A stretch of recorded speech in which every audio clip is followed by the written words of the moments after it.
इंसान को जान का जब खतरा होता है तो उसका टेंशन ज्यादा होता है और उसमें वो इंसान परेशान होता है।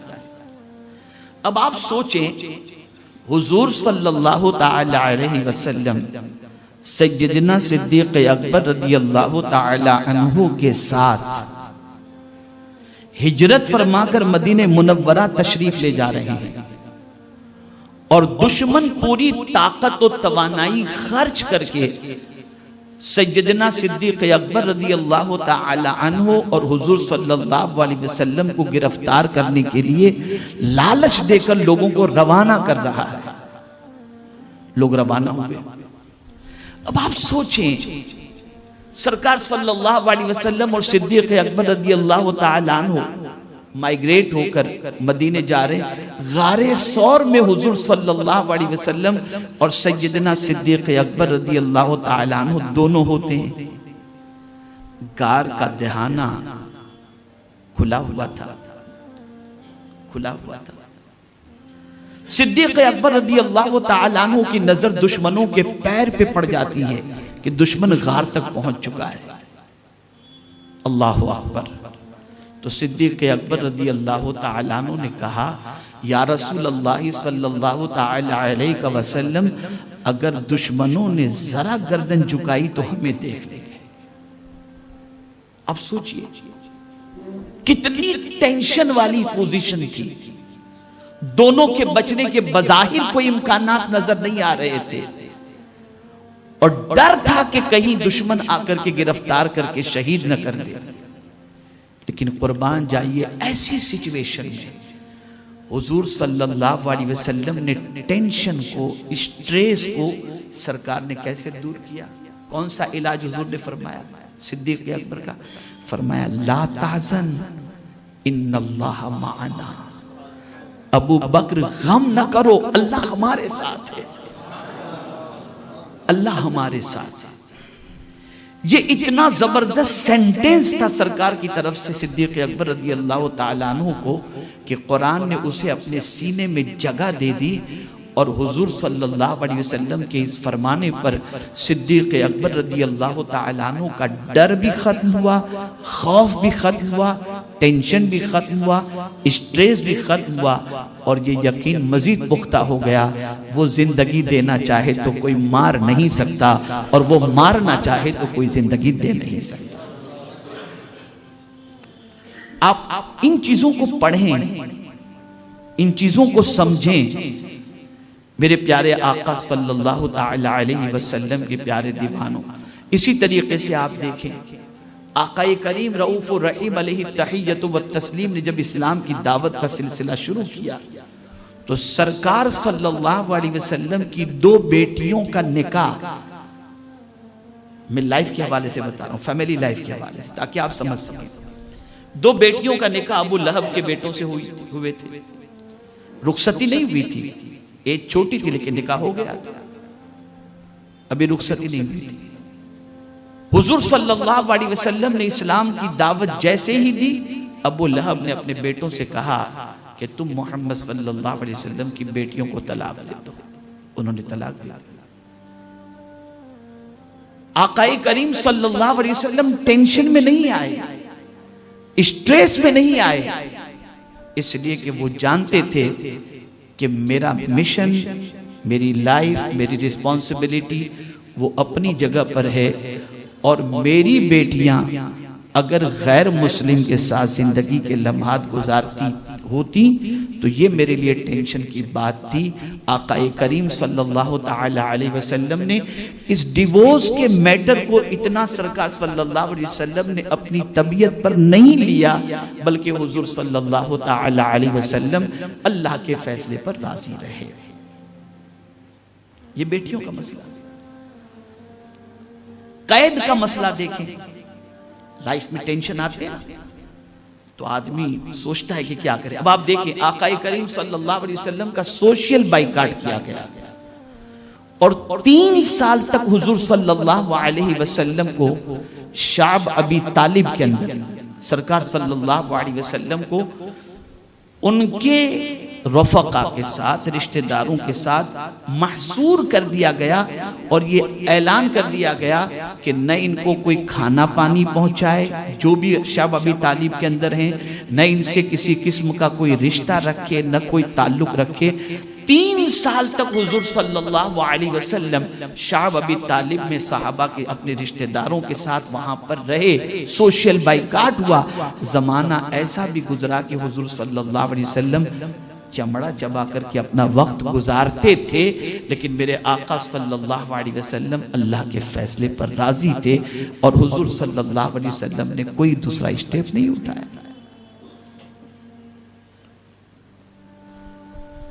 आज जो स्ट्रेस और टेंशन के अंदर कारोबारी एतबार से हो, एजुकेशनल एतबार से हो या फैमिली के एतबार से हो, इंसान अपने स्ट्रेस और टेंशन के अंदर जो इलाज तलाश कर रहा है, मिसाल के तौर पर कोई ड्रग्स पीना शुरू कर दिया, मिसाल के तौर पर कोई सुसाइड के लिए प्लान बनाना शुरू कर दिया, मिसाल के तौर पर कोई ब्याज से पैसा लेना शुरू कर दिया, मिसाल के तौर पर कोई ऐसी बात नहीं लेकिन सिर्फ ख्याली पुलाव पका करके कल ऐसा होगा, अपनी जान को हलाक करना शुरू कर दिया। तो ये सारी चीजें जो हो रही हैं उसका बेसिक रीजन ये है कि हमारे दिलो दिमाग से ये बात ओझल हो चुकी कि हमारे चाहे से कुछ नहीं होगा, होगा वही जो मेरा मौला चाहेगा। ये माइंड सेट, उसका फैसला हक है, उसका फैसला हक है। अब मैं आपको बताऊं कि मेरे प्यारे आका सल्लल्लाहु ताला अलैहि वसल्लम के प्यारे दीवानों, जब कभी अल्लाह न करे, सदबार न करे, कोई टेंशन आपको लाहिक हो, मिसाल के तौर पर कारोबारी एतबार से, एजुकेशन के एतबार से या फैमिली के एतबार से, तो इस सिलसिले में हमारी रहनुमाई कैसे, हमें क्या करना चाहिए। तो इसके हवाले से फरमाया गया कि जब कभी तुम्हें कोई टेंशन लायक हो तो ऐसे लोगों से मशवरा करो जो तुमसे उम्र में बड़े और तजर्बाकार हो, उनसे बात शेयर करो।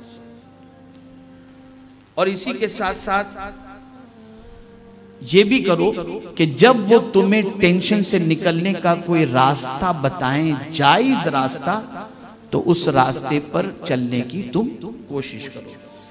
और इसी के साथ साथ उसका पहले से प्लान तैयार करो कि इस रास्ते से निकलने के लिए हमें ये करना चाहिए। अब यहाँ मैं सबसे पहले बड़ी मादरत के साथ अर्ज करूंगा, चूंकि टारगेट क्राउड है और आप में से मैक्सिमम लोग बिजनेस के अंदर बिजनेस करते हैं और यकीनन आज की पोजीशन में बिजनेस के एतबार से बहुत ज़्यादा टेंशन और बहुत ज़्यादा प्रॉब्लम्स होते हैं।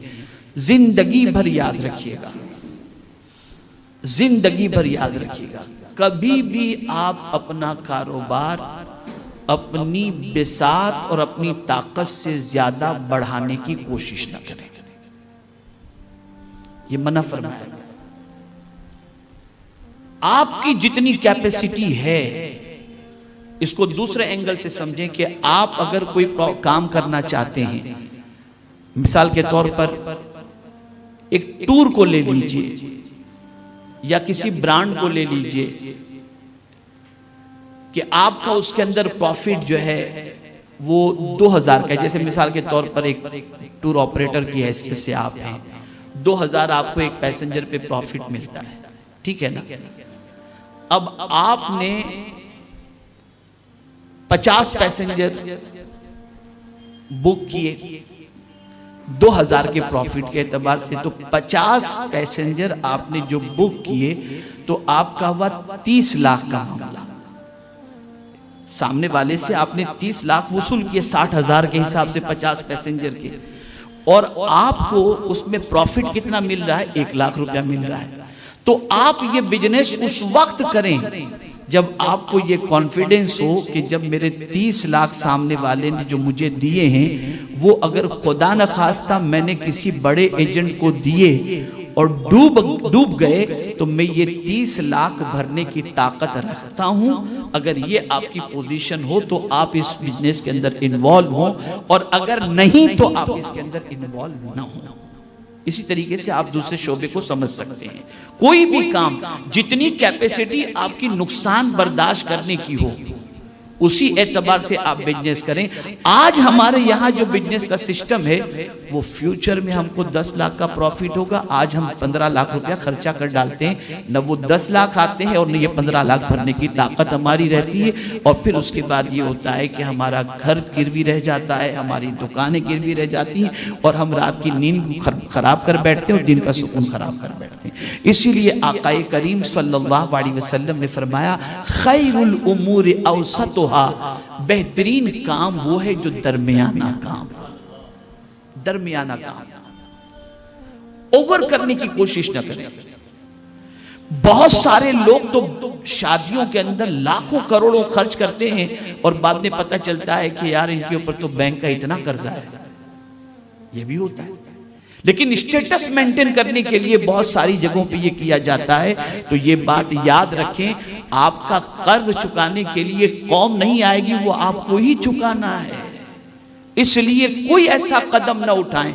खुद हुजूर सल्लल्लाहु अलैहि वसल्लम को देखिए, मालिक मुख्तार हैं, मालिक जन्नत हैं, लेकिन मेरे आका सल्लल्लाहु ताला अलैहि वसल्लम ने किस तरीके से अपनी लाइफ को सेट किया था। मैं आपको बहुत प्यारी बात बताने जा रहा हूं कि किस तरह से हुजूर सल्लल्लाहु अलैहि वसल्लम ने अपनी लाइफ सेट की थी कि सरकार की सुन्नत पर अमल करने के लिए अगर सोसाइटी का कोई गरीब से गरीब मुसलमान भी चाहे तो आसानी से अमल कर सकता है, आसानी से अमल कर सकता है। तो मेरे प्यारे आका सल्लल्लाहु ताला अलैहि वसल्लम के प्यारे दीवानों, पहली चीज ये आप जहन के अंदर रखें, अपनी ताकत से ज्यादा कोई काम करने की कोशिश न करें। और हमेशा इस चीज का ख्याल करें, अगर आपके पास 50 रुपया खर्च करने की ताकत है तो आप 30 ही खर्च करें, 20 को जमा करने की कोशिश करें। आक़ाए करीम सल्लल्लाहु ताला अलैहि वसल्लम ने फरमाया, खैरुल यद यदुल उलिया, बेहतरीन हाथ वो है जो देने वाला हो, लेने वाला। इसे आप खास तौर पर ज़हन में रखें। मेरे प्यारे आका सल्लल्लाहु ताला अलैहि वसल्लम के प्यारे दीवानों, एक और चीज जिसे खास तौर पर ज़हन में रखना है कि आकाए करीम रऊफुर रहीम अलैहि तहिय्यतु व तस्लीम पर नाजिल होने वाले कुरान ने 4 चीजें टेंशन से नजात के लिए और सुकून के लिए अता फरमाई। कितनी चीजें? और मैं ये समझता हूं कि वो 4 चीजें ही मैं आपको बता दूं, और ये 4 चीजें आपने अगर याद रख ली तो कुरान की रोशनी में आपकी लाइफ बिल्कुल पीसफुल गुजरेगी। कुरान मुकद्दस में अल्लाह ने 4 चीजों में सुकून का जिक्र फरमाया। पहली चीज फरमाई, हुवल्लज़ी जअल लकुमुल लैल लितस्कुनू फीह, वही है जिसने तुम्हारे लिए रात बनाई ताकि तुम उसमें सुकून हासिल करो। ये कुरान का फरमान है। अल्लाह ने रात इसलिए बनाई ताकि तुम सुकून हासिल करो। अब आप देखिए, उस कुदरत के निजाम पर कुर्बान चाहिए कि आदमी को रात को सोना है तो अपने घर की लाइट भी वो ऑफ कर देता है, या तो नाइट लैंप उसने जला लिया, ज्यादा से ज्यादा इतना ही होता है, बाकी ट्यूबलाइट जल रही है और लाइटें वगैरह जल रही हैं तो उसे बंद कर देता है, इसलिए कि वो जानता है कि मुझे नींद उस वक्त आएगी जब अंधेरा होगा। ए मेरे करीम, तेरी अजमतों पर कुर्बान कि तूने रात को सुकून के लिए बनाया तो सूरज को भी गुरूब कर दिया ताकि बंदों के यहाँ रोशनी न पहुंचे। यानी उसने सुकून का एहतमाम किया। जब कह दिया कि रात तुम्हारे लिए सुकून की बनाई, तो अब रात में हम सूरज नहीं निकालेंगे ताकि रोशनी न पहुंचे। अगर रोशनी पहुंचेगी तो तुम्हें नींद नहीं आएगी, तो हम तुम्हारे लिए सूरज को रात में गुरूब कर देते ताकि तुम आराम से रात में सुकून हासिल करो। अब आप देखें हम रात में कितना सुकून हासिल करते हैं। शायद ही मुस्लिम मुआशरे के अंदर रात 3 बजे पहले शुरू होती हो, 3 बजे तक मोबाइल पर लगे हैं, व्हाट्सएप पर लगे हैं, चैटिंग पर लगे हैं, फेसबुक पे लगे हैं, इस पे लगे हैं, उस पे लगे हुए हैं। इसके अंदर जहन डाइवर्ट हो रहा है। कुरान ने कहा रात तुम्हारे लिए सुकून के लिए बनाई, और हम सुकून हासिल करने के लिए तैयार नहीं। और यही वजह है कि टेंशन लेस होने के लिए साइकोलॉजिस्ट, साइकियाट्रिस्ट आपको ये मशवरा देंगे कि रात को जल्दी सो जाया करो, तुम्हारी तबीयत के अंदर बहुत ज्यादा फायदा होगा और तुम्हें सुकून की दौलत नसीब होगी। साइकियाट्रिस्ट आज कहता है, कुरान ने 1400 साल पहले तुम्हें बता दिया। उसने रात बनाई तुम्हारे लिए सुकून के लिए, ताकि तुम उसमें सुकून हासिल करो।